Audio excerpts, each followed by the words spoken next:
सुप्रभात। स्वभाव नियत कर्म। स्वभाव नियत कर्म प्रकृति के अनुसार शास्त्र विधि से नियत किए हुए जो वर्णाश्रम के धर्म और सामान्य धर्म रूप स्वाभाविक कर्म हैं, उनको स्वधर्म, सहज कर्म, स्वकर्म, नियत कर्म, स्वभावज कर्म और स्वभाव नियत कर्म के नामों से जाना जाता है। स्वभाव नियत कर्म इत्यादि नामों से जाना जाता है। तो जो तत्व ज्ञान की पराकाष्ठा है तथा जिसको प्राप्त होकर और कुछ जानना बाकी नहीं रहता, उसको पराभक्ति, ज्ञान की परानिष्ठा, परम नैष्कर्म्य सिद्धि और परम सिद्धि आदि नामों से जाना जाता है। जो लज्जा, भय, मान, बढ़ाई और आसक्ति को त्याग कर एवं शरीर और संसार में अहंता, ममता से रहित होकर केवल एक परमात्मा को ही परम आश्रय, परम गति और सर्वस्व समझना तथा अनन्य भाव से अतिशय श्रद्धा, भक्ति और प्रेम पूर्वक निरंतर भगवान के नाम, गुण, प्रभाव और स्वरूप का चिंतन करते रहना एवं भगवान का भजन, स्मरण रखते हुए ही उनके आज्ञानुसार कर्तव्य कर्मों का निस्वार्थ भाव से केवल परमेश्वर के लिए आचरण करना, ये सब प्रकार से परमात्मा के ही शरण होना है। ये सब प्रकार से परमात्मा के ही शरण होना है, क्योंकि वेद, शास्त्र और परमेश्वर तथा महात्मा और गुरुजनों में श्रद्धा, प्रेम और पूज्य भाव का नाम ही भक्ति है। पूज्य भाव का नाम ही भक्ति है, और जिसका स्मरण करने से पापों का नाश होता है, उसका नाम हरि है, उसका नाम भगवान है, उसका नाम गुरु है। जिसके नाम को स्मरण करने मात्र से ही पापों का हरण हो जाता है, वही भगवान है। उसके नाम से ही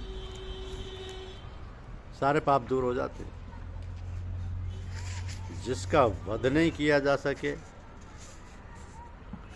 जिसका वध नहीं किया जा सके, वो अवध्य है।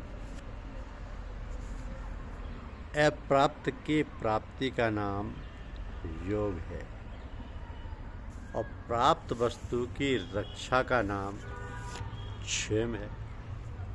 इसको योगक्षेम कहा जाता है। जो कुछ भी कर्म किया जाए, उसके पूर्ण होने और ना होने में तथा उसके फल में संभाव रहने का नाम समत्व है। संभाव रहना समत्व है। साधन की परिपक्व अवस्था अर्थात पराकाष्ठा का नाम निष्ठा है।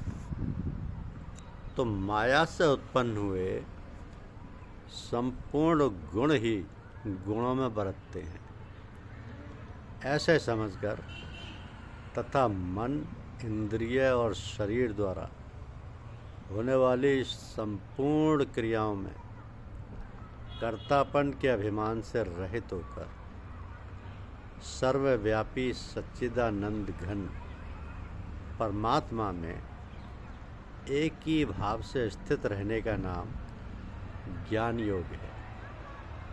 इसी को संन्यास या सांख्य योग आदि नामों से कहा गया।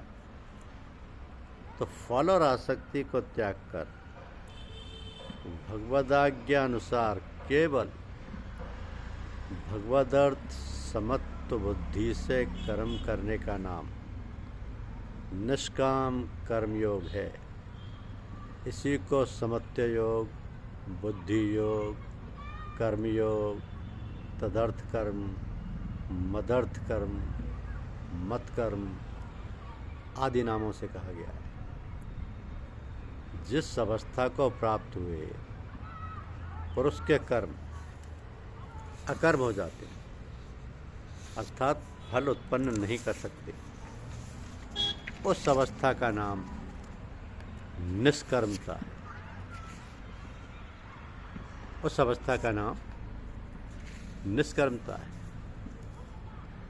और त्रिगुणात्मक माया के कार्य रूप 5 महाभूत और मन, बुद्धि, अहंकार तथा 5 ज्ञानेंद्रियां, 5 कर्मेंद्रियां और शब्दादि 5 विषय, इन सब के समुदाय का नाम गुण विभाग है और इनकी परस्पर की चेष्टाओं का नाम कर्म विभाग है। तो गुण विभाग में क्या क्या शामिल हुआ? त्रिगुणात्मक माया के कार्य रूप 5 महाभूत और मन, बुद्धि, अहंकार, 5 ज्ञानेंद्रियां, 5 कर्मेंद्रियां और शब्दादि 5 विषय, इन सब के समुदाय का नाम गुण विभाग है और इनकी परस्पर चेष्टाओं का नाम कर्म विभाग है। तो ये गुण विभाग और कर्म विभाग से आत्मा को पृथक अर्थात निर्लेप जानना ही इनका तत्व जानना है। धन्यवाद। YouTube चैनल को लाइक और सब्सक्राइब अवश्य कीजिए। शुक्रिया।